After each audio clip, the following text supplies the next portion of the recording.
Dear friends, colleagues, well-wishers, investors and our esteemed partners. My name is Sunil Singhania. I head the equities at Reliance Mutual Fund. This is a short presentation from us on our view on the market, followed by a few schemes which we feel that long-term investors should bet on. Markets have been very challenging, taking a cue from the economy. We have had a slew of bad news, both from the domestic macro front as well as from the global macro front. On top of it, the profitability of the companies have been under stress, and as a result of which we have seen a market which seems to be very volatile. Having said that, there have definitely been some improving signs which we are seeing. First, coming to the global markets, we are seeing US and Japan in particular, who have started to infuse a lot of money into their system, into their economy, and as a result of which their markets have been pretty good. This gives us a confidence that global economy also should start to stabilize, and notwithstanding the sporadic news flow which we keep on hearing, for example Cyprus and so on, the world definitely looks to be a much better place than it was earlier. From an India's perspective, with US injecting a lot of money into their economy, with Japan injecting a lot of money into their economy, and probably in the near future with Europe also starting to do the same, the money supply in the global markets would be very, very good. And traditionally that has been very positive for the Indian equity markets, because you start to see some FI inflows which keep on coming into the economy. Already for the first 3 months we have seen upwards of $10 billion come into the Indian equity markets, and with our view on this global liquidity being very positive, I think more money can flow into the Indian markets. Coming next to the domestic macro, predominantly on the interest rates and the inflation, on both the factors we are seeing the peak as far as bad news is concerned. We are seeing inflation slowly inching down. We are also seeing interest rates slowly inching down. We have already had 2 rate cuts by the Reserve Bank of India, and as we move forward, the general expectation is that there would be a few more before the end of the calendar year. From a commodity perspective, what is also heartening is that despite the global markets and the global economy is doing well, commodities led by oil have been slowly inching down.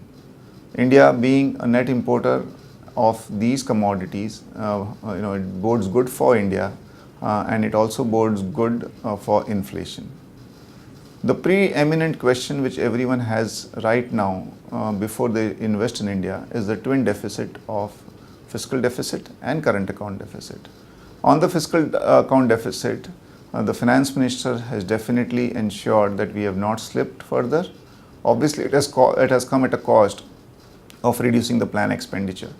But as we move ahead, and with some few initiatives on the reform front which have been taken, predominantly on increasing railway freight rates, on increasing the oil prices, and going forward using Aadhaar to dole out subsidies, our general expectation is that the fiscal deficit definitely looks like inching down in the years to come.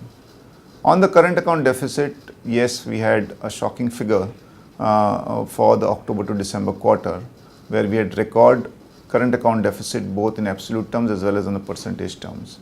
However, with gold imports slowing down and with gold prices correcting, and as I mentioned earlier, commodity prices falling, we definitely see a huge relief as far as current account deficit is concerned.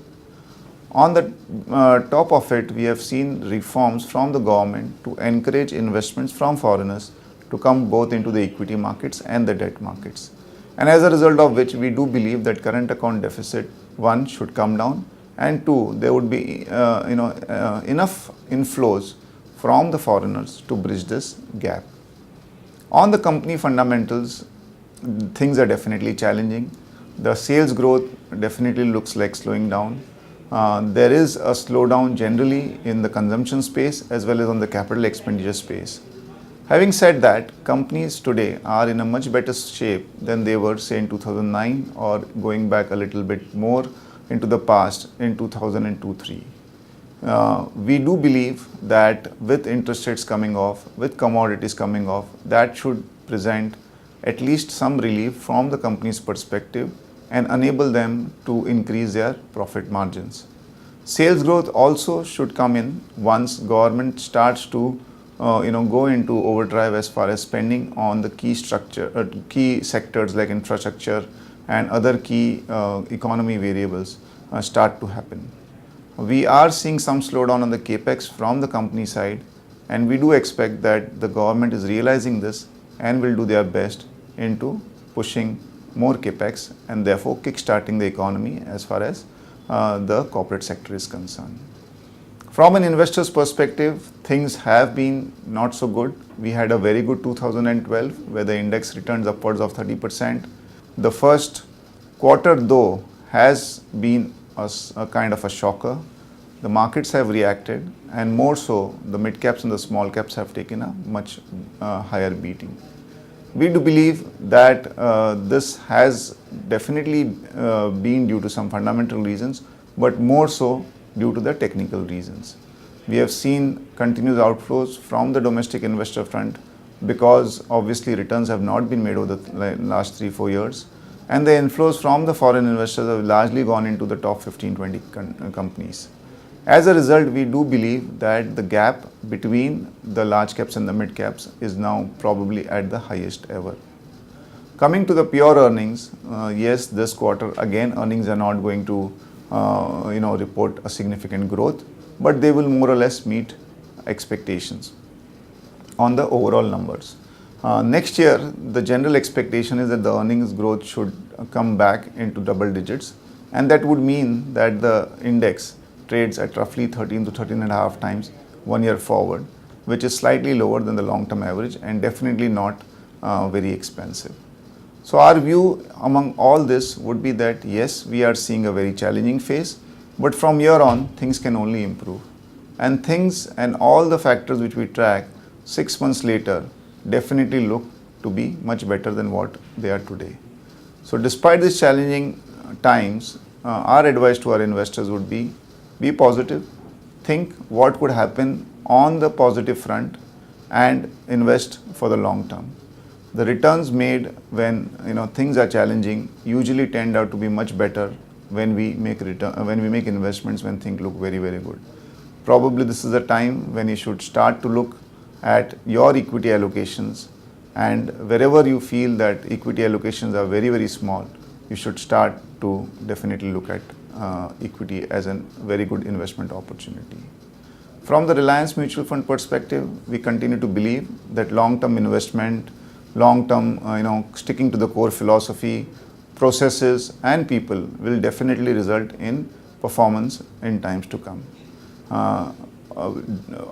Going forward, we have shortlisted 3 funds where we believe that investors should start to look at. The 3 funds are the Reliance Top 200, which would be in the large to mid cap category, the Reliance Tech Saver scheme, and our belief would be that it doesn't make sense to wait till the last moment to plan your taxes. By investing now, you get the full year's returns also. And the third scheme would be the Reliance Balance Fund, which would ensure that the volatility which is there in the market to some extent is curtailed because of a mix between equity and fixed income. This is all. My colleagues will take you to the 3 schemes which I mentioned in detail. In case you have any questions or you need further clarification, please do not hesitate to get in touch with us. Thank you. I'm Sailesh Rajbhan. I'm a senior fund manager with Reliance Mutual Fund. I manage the Reliance Equity Opportunities Fund, the Reliance Top 200 Fund, the Reliance Pharma Fund and the Reliance Media Fund.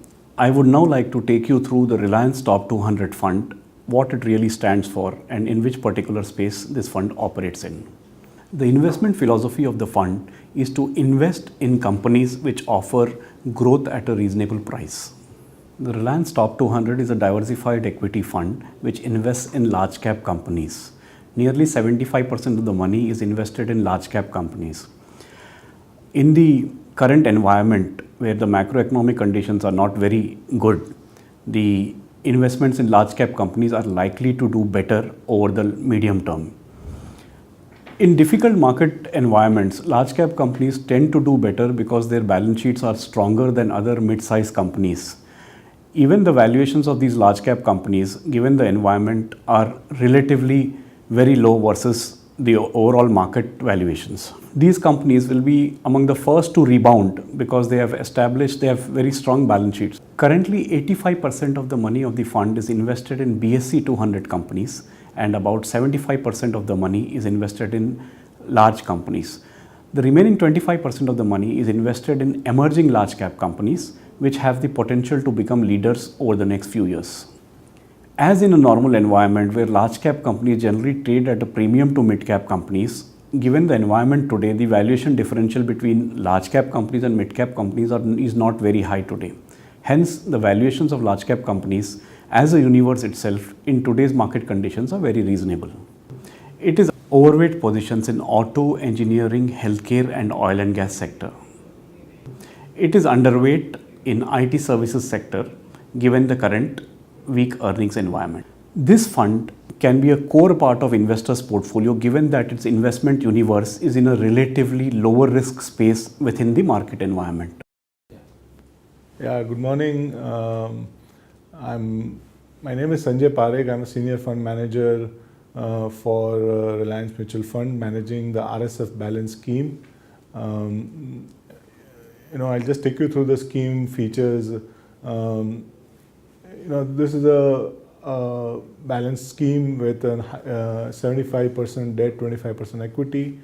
Being a hybrid product, inherently it is conservative. We've managed a good balance of portfolio construction and stock selection. The style has been GARP, which is growth at reasonable price. In terms of portfolio, in terms of stock selection, we maintained a higher margin of safety between be it large cap or mid cap. Just to give you an example, if a value of a stock is 100, we would buy around 80 rupees for large cap, but in case of mid caps, you would ideally buy at 55 to 60 rupees. This gives an inherent margin of safety in terms of mid cap, and it has helped our fund as well. Of the 100 rupees of corpus today, 75 rupees is in equity, the balance 25% is in debt. We would not take a cash call in this on the equity side, and hence that would tend to be remaining at 72 to 75 rupees. Of the 75 rupees in equities, around 52 rupees today is in large cap, the balance is in small and mid cap. In terms of stock selection, clearly we would want to have a good business with a higher capital efficiency and higher return ratios, with a comfort on management, and hence we have a quality bias here across our portfolio, and it has helped as well. So, in terms of portfolio construction, we would certainly take aggressive underweight or overweight calls on the sector. That is an area we would seek alpha, while on the stock selection we would be conservative in terms of higher margin of safety. And that has worked quite well for our fund.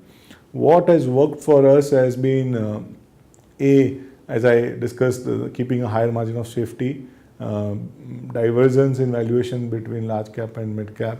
At appropriate times, we have also booked profits where we feel that the price has far exceeded value.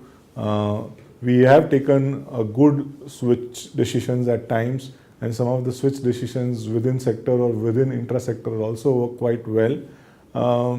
And all around, if there are select mid caps where the price value divergence is not very high, we have moved them to large cap and got a good blend of our portfolio. So, in terms of sectors, we are overweight right now on healthcare, media, private banks, capital goods and auto.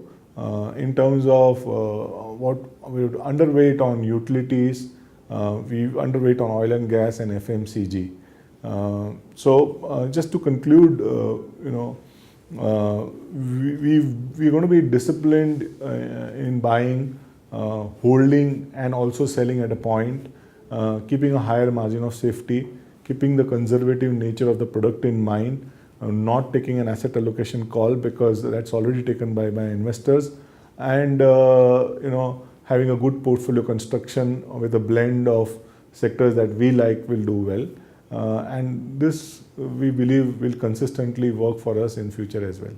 Thank you very much.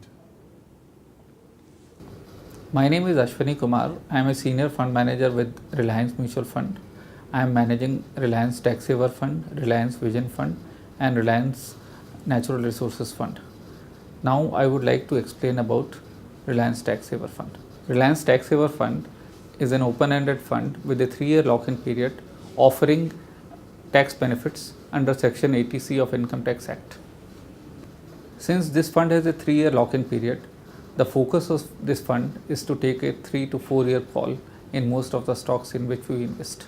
Using this strategy, this gives us ample time to get the maximum benefit out of our holdings in this fund. The focus here is alpha creation over a 3-4 year time period. The fund endeavors to invest 40 to 60% of the portfolio in BSE 100 stocks, and it has a top-down approach. Currently, top 10 stocks account for 42%, top 20 stocks 69%, and top 30 stocks account for 87% of the portfolio. Since this scheme offers the liberty to take a longer term potential, this fund is creating portfolios to create significant alpha over a period of time. The structure of the fund is currently domestic companies account for 53% of the portfolio, MNCs account for 35%, emerging sectors 8%, and contrarian bets are around 4% of the portfolio.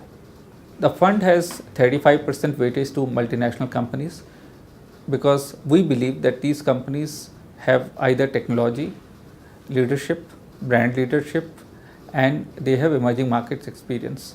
The fund has very carefully chosen to invest in companies which have very significant India dedicated focus. As a part of the strategy of the fund takes overweight position in few sectors. At this point in time, the fund is overweight industrials, engineering, automotive and auto components. The industrials account for 18% of the portfolio, whereas automotive and auto components account for 27% of the portfolio. In our opinion, inflation has peaked, interest rates have peaked, and with reforms in process, we believe the economy has potential to surprise on the upside over the next 2 to 3 years. Therefore, we are invested into these sectors as they are very closely linked to industrial revival, improvement in economic growth rate, and would be meaningful beneficiaries of a turnaround in the economy. In our view, automotive, auto component and industrial companies are undervalued and are currently out of favor. With reforms and reduction in interest rates, we believe that these sectors are poised for reasonable recovery over a period of time, and therefore Reliance Tax Saver is invested to the extent of 45% in these two sectors. We look forward to your support. Thank you.